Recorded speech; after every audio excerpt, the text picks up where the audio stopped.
Shalom, salam sukacita buat kita semuanya. Kiranya damai sejahtera yang dari Roh Kudus memenuhi setiap kehidupan kita. Sebelum kita masuk dalam renungan harian kita, marilah kita berdoa. Bapa yang baik, Bapa yang penuh kasih, Bapa yang mengasihi kami, di dalam nama Tuhan Yesus Kristus. Bapa, hari ini kami kembali datang kepadamu lewat doa kami Bapa, untuk bersyukur dan berterima kasih atas segala kebaikan kemurahan hati-Mu. Hari ini kami mau mendengarkan kebenaran firman-Mu lewat renungan harian ini. Kami datang dengan penuh penyerahan diri, dengan hati yang terbuka. Marilah Tuhan membimbing menuntun kami, mengajari setiap kami untuk kami dapat memahami kebenaran firman-Mu. Dan demikian juga Tuhan, hamba-Mu yang akan menyampaikan kebenaran firman-Mu. Marilah Tuhan berotoritas atas hamba-Mu, mengurapi, memberkati, memberangkatkan secara khusus lewat Roh Kudus-Mu Tuhan yang mengurapi hamba-Mu, supaya kebenaran-Mu dapat disampaikan di tengah-tengah kami, siapapun kami yang mendengarkannya. Terima kasih Bapa di surga, kami serahkan sepanjang acara renungan harian ini ke dalam tangan-Mu, biarlah Tuhan yang memberkati. Dalam nama Yesus Kristus kami berdoa dan bersyukur. Haleluya. Amin. Saudara terkasih dalam nama Tuhan Yesus Kristus, hari ini kita akan berbicara tentang kemerdekaan dalam melayani, yang didasarkan pada ayat firman Tuhan Galatia 5 ayat 13. Demikian firman Tuhan. Saudara-saudara, memang kamu telah dipanggil untuk merdeka. Tetapi janganlah kamu mempergunakan kemerdekaan itu sebagai kesempatan untuk kehidupan dalam dosa, melainkan layanilah seorang akan yang lain oleh kasih. Amin. Saudara kekasih dalam nama Tuhan Yesus Kristus, Galatia 5 ayat 13 merupakan bagian dari surat Paulus kepada jemaat Galatia yang menghadapi permasalahan mengenai hukum Taurat dan kebebasan dalam Kristus. Mari kita mempelajari ayat ini, bagaimana ayat ini dapat dihubungkan dengan tema kita, kemerdekaan dalam melayani. Surat Galatia ditulis oleh Rasul Paulus kepada jemaat di Galatia yang terletak di wilayah Asia Kecil yang sekarang bernama Turki. Jemaat ini mengalami tantangan dalam memahami hubungan antara iman dan hukum Taurat. Paulus menulis surat ini untuk menjelaskan bahwa keselamatan datang melalui iman kepada Kristus, bukan oleh pemenuhan hukum Taurat. Galatia 5 ayat 13, sekali lagi saya bacakan untuk kita semuanya. Saudara-saudara, memang kamu telah dipanggil untuk merdeka, tetapi janganlah kamu mempergunakan kemerdekaan itu sebagai kesempatan untuk kehidupan dalam dosa, melainkan layanilah seorang akan yang lain oleh kasih. Saudaraku, ayat ini membahas hubungan antara kemerdekaan dalam Kristus dan panggilan untuk melayani sesama dengan kasih. Paulus menekankan bahwa kemerdekaan yang diberikan oleh Kristus seharusnya tidak disalahgunakan untuk memenuhi keinginan daging atau nafsu kita sendiri. Sebaliknya, kemerdekaan itu seharusnya mendorong kita untuk berbuat baik dan melayani sesama dengan kasih. Panggilan untuk melayani dalam ayat ini menunjukkan bahwa kebebasan dalam Kristus tidak hanya tentang keuntungan pribadi, tetapi juga tentang pelayanan terhadap orang lain. Kasih adalah inti dari pelayanan Kristen. Ini adalah kasih yang melampaui batas-batas, yang mendorong kita untuk mengutamakan kebutuhan dan kesejahteraan orang lain di atas kepentingan diri sendiri.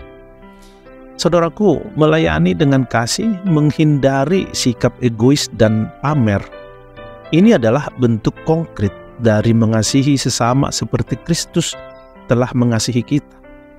Ketika kita melayani dengan kasih, kita mencerminkan karakter Kristus dan mengajak orang lain untuk mengalami pengaruh pembebasan rohani yang kita alami. Paulus menekankan bahwa kemerdekaan kita dalam Kristus tidak berarti kebebasan untuk berdosa atau hidup dalam cara yang sembarangan. Sebaliknya, kemerdekaan kita adalah kemerdekaan dalam ketaatan kepada firman Tuhan. Kita dibebaskan dari kuasa dosa dan hukum Taurat yang membebani, tetapi kita tidak memiliki izin untuk melakukan dosa. Kemerdekaan dalam Kristus berarti kita memiliki kekuatan untuk hidup sesuai dengan kehendak Allah. Ini adalah kemerdekaan dari ikatan dosa yang menghancurkan dan memisahkan kita dari Allah. Dalam kemerdekaan ini, kita hidup dengan pandangan yang lebih tinggi, dengan tugas melayani dan mengasihi sesama. Lewat ayat ini, kita diingatkan supaya menggunakan kemerdekaan kita untuk melayani, bukan untuk memuaskan nafsu egois. Kita diundang untuk melihat kebutuhan sesama dan memberikan kasih dalam tindakan. Dan kita juga diingatkan untuk mengenali pentingnya melayani dengan kasih. Kehidupan kita seharusnya mencerminkan kasih Kristus yang mengorbankan dirinya untuk kita. Kita tidak hanya memenuhi tugas-tugas praktis, tetapi juga memberikan pelayanan yang melibatkan perhatian dan kepedulian tulus. Saudara kekasih dalam nama Tuhan Yesus Kristus, akhirnya saya mau sampaikan kesimpulannya bahwa Galatia 5 ayat 13 mengajak kita untuk menjalani kemerdekaan dalam Kristus dengan melayani sesama dengan kasih. Kemerdekaan itu tidak diraih untuk kepentingan diri sendiri, melainkan untuk menghormati dan mengasihi Allah serta melayani sesama. Kita diingatkan bahwa kasih adalah esensi dari melayani, dan kemerdekaan dalam Kristus adalah kemerdekaan dalam ketaatan kepada kehendak-Nya. Mari kita hidup dalam kemerdekaan yang membawa pelayanan dengan kasih dalam setiap aspek kehidupan kita. Saudaraku yang terkasih, marilah kita tutup renungan harian kita ini dalam doa. Mari kita berdoa.